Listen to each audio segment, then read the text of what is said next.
This week on Government Matters. It's part of the answer, I think, part of the answer across government. The federal push to buy smarter and more like a single enterprise. We talk about the future of category management. They can hack anyone, anywhere in the country by asking any federal magistrate or judge where the crime is suspected to have happened. The latest front in the tug-of-war between privacy and security goes by the name Rule 41. We talk cyber legislation. Now, one of the challenges with energy efficiency is that so many opportunities in so many different parts of our economy. Do you have that Energy Star label on a home appliance? Well, she created it. Government Matters starts right now.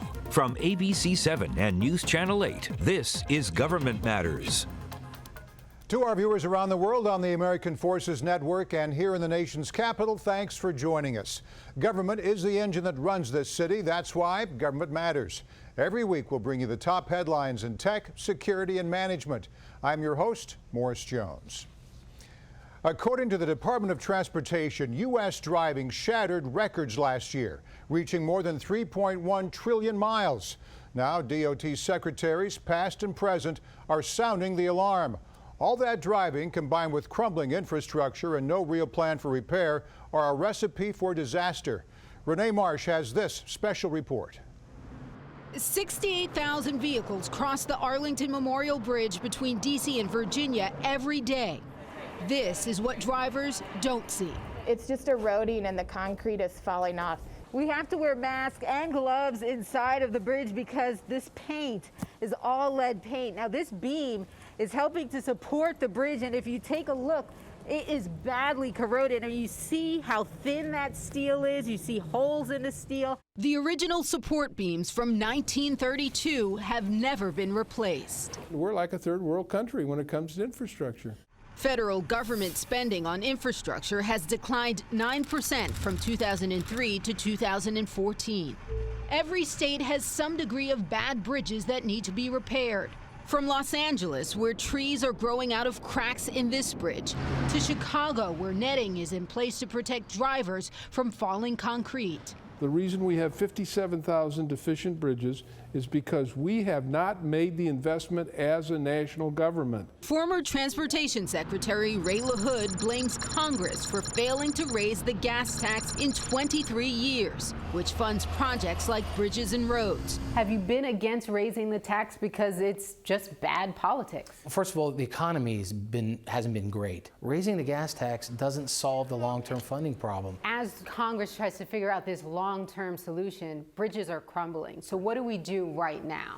Well, our bill, the FAST Act, which we passed in December, the president signed into law, we put more dollars into focusing on the critical infrastructure. His Republican colleague disagrees. It's funded for 5 years, but we use 10 years worth of gimmicks to pay for it. These are the kind of things that don't make sense. Anthony Fox is the current head of the Department of Transportation. But isn't everyone guilty? I mean, when Democrats were in control of Congress, this situation was what it is today as well. I think every year we go by, the challenge gets that much greater. And that's why we don't have another moment to waste. Researchers at the University of Michigan believe they may have a solution, a bendable concrete that can heal itself from cracks. How about if we set our targets towards creating infrastructures that will last 100 years? Regular concrete can fail quickly and suddenly. But Professor Victor Lee says the bendable concrete can withstand a force hundreds of times more powerful. This sped-up video shows how it responds to pressure. Cracks heal themselves with the help of air and water. The technology lines portions of this bridge in Michigan. The hope is it could help already crumbling bridges like the Memorial Bridge near the nation's capital. Renee Marsh reporting. General Michael Hayden has a singular security pedigree. He's the only person to lead both the CIA and the National Security Agency. Hayden says he's concerned about the growing threat of cyber terrorism. He spoke with Diane Cho at a federal summit in Washington, D.C. We are incredibly aggressive in the cyber domain. We steal other nations' data. Now, I quickly add the caveat, we steal things to keep you free and keep you safe. We do not steal anything to make you rich. General Michael Hayden, the former director of the CIA and former head of the NSA, says most other nation states include economic advantage in their definition of national security. I did an interview before I came in here, and they talked to me about, who's the big danger out there? And I said, well, the Chinese have scale. The Russians have skill. Okay? The Chinese, I've been saying this since I left government, I stand back in awe at the breadth, depth, and persistence of the Chinese espionage effort against the United States. But I don't mention sophistication. Okay, there are others more sophisticated. Speaking at the Gigamon Federal Cybersecurity Summit, Hayden told the crowd the Sony attack was not only destructive, it was scary. He says the hackers were sending threatening notes to Sony employees. The way I tell the story is I grew up in Pittsburgh, north side there down by the river. Most frightening thing I ever heard as a teenager was, I know where you live and I know what kind of car you drive. Okay? Sony North America employees were getting those notes. I know where you live, I know what kind of car you drive, I know where your daughter goes to school. And you can imagine the emotional impact. He also touched on the massive 2015 Office of Personnel and Management data breach. It compromised the personal information of some 21.5 million current, former, and prospective federal employees and contractors. I don't blame the Chinese for doing this. Frankly, if I could have done this against the comparable Chinese database, I'd have done it in a heartbeat, because that actually is legitimate foreign intelligence information. I suspect that we've got an awful lot of very talented nation states who have penetrated our government's networks, and they have not yet been detected. But what keeps Hayden up at night? He considers rogue attacks to be the biggest future threat to U.S. cybersecurity. The combination of most destructive and most likely, I would put it Sony North America plus, the isolated renegade, nothing to lose, let's roll the dice kind of nation state, not the catastrophic 9/11 cyber Pearl Harbor, but what we in the military would call a destructive demonstration attack, in which one of these actors is kind of saying, your actions internationally are not without cost. You're vulnerable as well. For Government Matters, I'm Diane Cho. In Tech Matters, the future of category management. According to the General Services Administration, category management is an approach that the federal government is applying to buy smarter and more like a single enterprise. Since last October, the Office of Management and Budget has proposed rule after rule and guidance after guidance. Collectively, they will shape the way government handles shared services, cybersecurity, legacy IT, mobile devices, software, and laptop and desktop computers. For more, I'm joined by David Shields, Global Acquisition Transformation Leader at ASI Government. David, before we get into all this OMB policy, let's talk about the UK. Until 2013, you served as Managing Director of their government procurement service. It's their equivalent to GSA. What did you put in place over there? Well, we approached the entirety of UK public sector expenditure, and we were looking to drive additional value and improve the outcomes for taxpayers and improve citizen services. So that was the overall strategic intent. So generally speaking, how far behind is the U.S. federal government on procurement policy, and why? Well, I wouldn't necessarily say it was behind, because there's been a considerable number of initiatives that have been established over the last two to 3 years, and the UK developed a very similar program, starting off on looking at common commodities and categories and moving forward with shared services in a strategic way. So I think the UK maybe is slightly further ahead, but it's great to see the current administration moving forward with such an initiative. And today, GSA is moving full steam ahead on category management. Last November, we interviewed Laura Stanton on Government Matters and discussed her baby, the Acquisition Gateway. You know her pretty well. What's to like about the GSA approach, and what's missing? I think the GSA approach it's a really good starting place. They've looked at utilising e-commerce in the sense of the acquisition gateway itself to make information more readily available for the rest of federal government.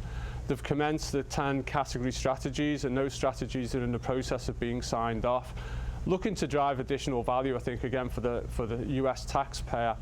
I think they're right at the beginning of this program, and there's a way to mature this program over a period of time, and I think through to the next administration, because there's significant benefits to be achieved by making sure that this is a sustained program.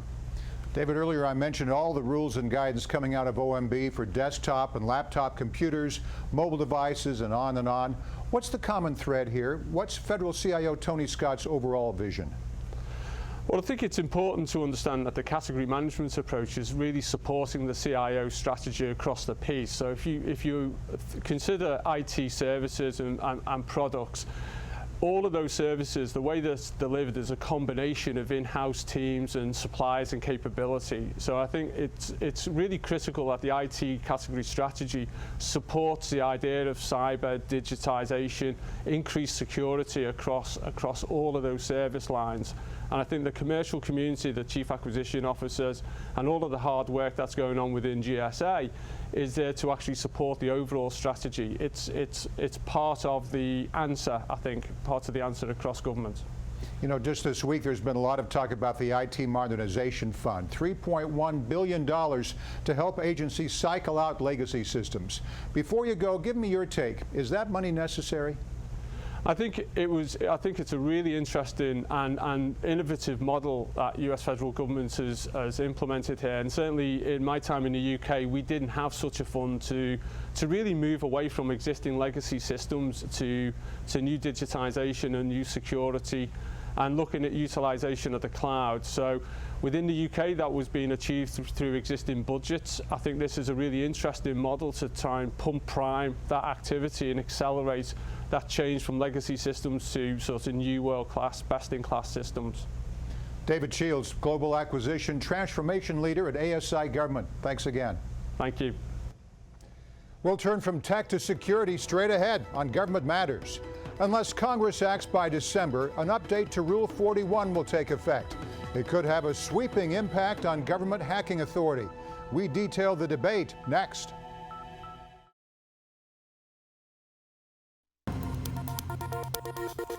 In security matters, Rule 41. Last month, the U.S. Supreme Court approved changes to Rule 41, a part of the criminal code that governs hacking authority.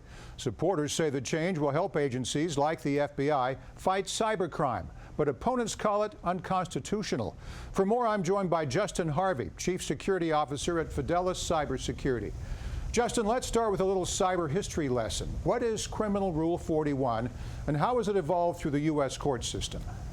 Well, Criminal Rule number 41, before the change, talked about reasonable search and seizure and essentially the steps that the FBI or law enforcement need to go through in order to obtain forensic evidence. The change, Rule 41, essentially stipulates that as long as law enforcement has a reasonable expectation to recover evidence, that they can hack anyone, anywhere in the country by asking any federal magistrate or judge where the crime is suspected to have happened. Now, unless Congress acts, the rule change will take effect in December. Earlier this month, Senator Ron Wyden, Democrat from Oregon, introduced the Stop Mass Hacking Act. Similar legislation is being introduced in the House. How would this impact Rule 41? Unlike a law which has to pass from Congress to the President, a change to the federal rule of criminal procedure only has to be proposed by the Department of Justice, approved by the Supreme Court, and then ratified by Congress. So unless Congress, by December 1st, is able to disavow this change, then it will go into effect and the courts will be observing and respecting the criminal procedure. Justin, as TechCrunch points out, the Stop Mass Hacking Act abbreviates as the SMH Act, a common moniker for shaking my head. Is that how the private sector views Rule 41? Are you shaking your head? Well, I'm not a spokesperson for all of the cybersecurity professionals out there. However, I will say that personally, I side with the Electronic Frontier Foundation, which is essentially a privacy advocacy group, as well as Google, in opposing this change, Rule 41, to the Criminal Procedure Code. We reached out to the Justice Department. They think the rule change will help investigators fight cybercrime like botnets or the exploitation of children. Officials also argue that opponents like yourself misunderstand the scope of this proposal. It's a long quote, but an important one, so bear with me. The amendment would not authorize the government to undertake any search or seizure or use any remote search technique not already permitted under current law. And the amendment does not change any of the traditional protections and procedures, such as the requirement that the government establish probable cause. Rather, the amendment would merely ensure that some court is available to consider whether a particular warrant application comports with the Fourth Amendment. Now, what do you make of that argument? Did you misunderstand the scope of this proposal? Well, being a 20-year cybersecurity veteran, if I misunderstand it, then I think a lot of the American people can misunderstand it or misinterpret it.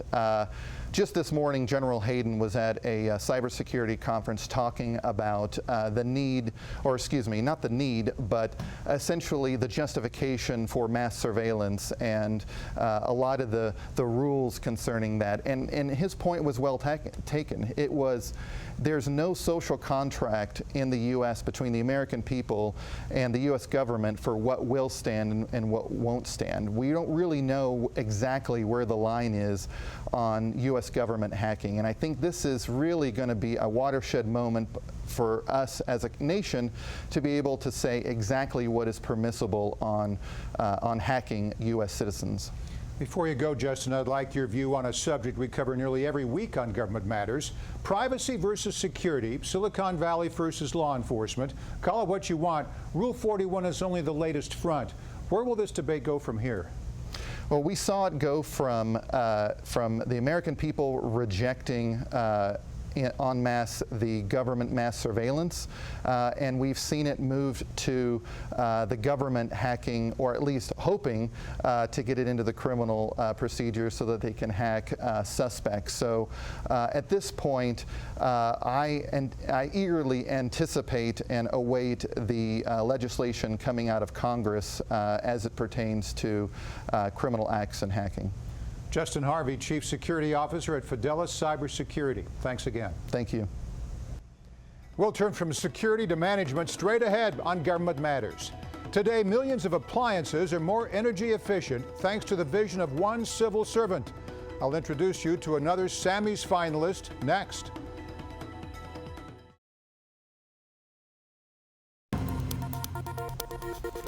In Management Matters, the Sammys. This month, the Partnership for Public Service announced 32 finalists for their Service to America medals, the Oscars of government service.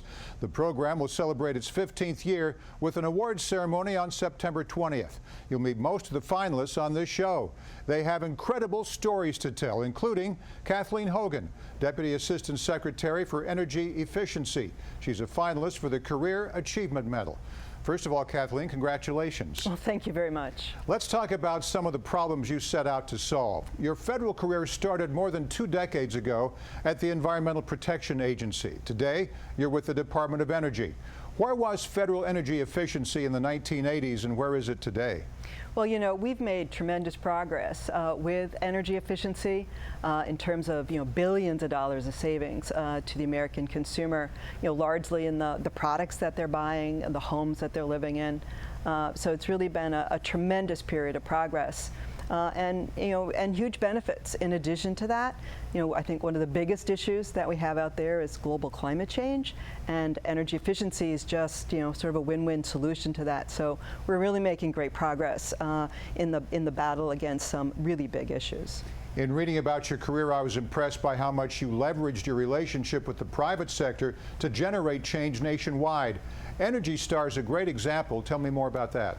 Yeah, I think Energy Star really is a great example of working in partnership with industry and lots of different types of industry to find the place where we can call attention for consumers to the products that can save them money, and it helps the manufacturers sell some of their nicer products. You can work with retailers. So again, it's just a great example of a multifaceted partnership that helps people save money. You help protect the environment.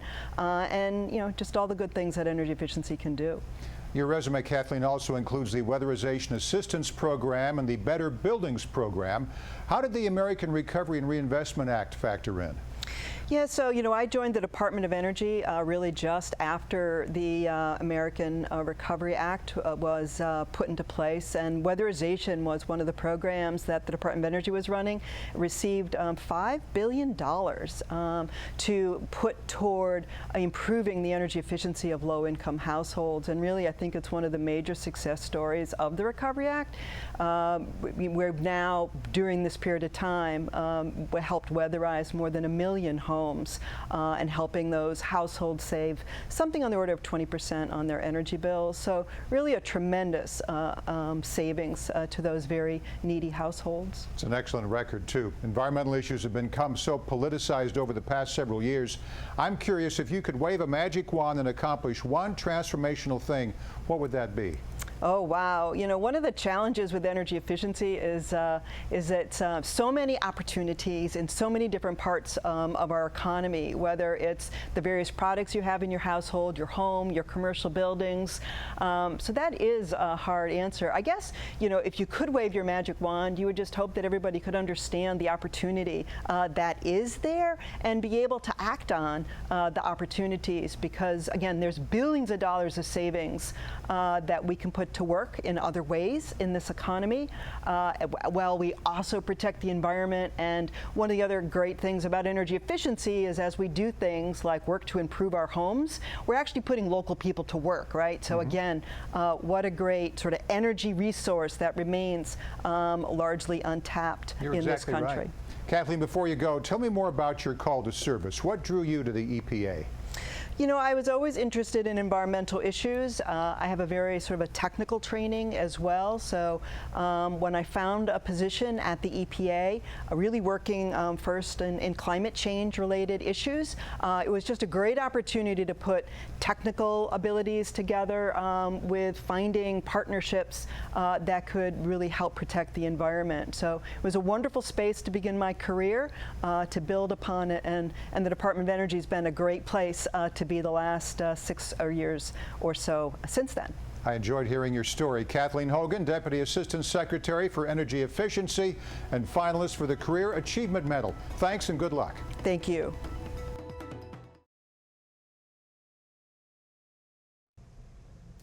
That's the latest from Washington. I'm Morris Jones. Thanks for being with us. I'd like to thank the federal community for joining me each Sunday over the past 3 years.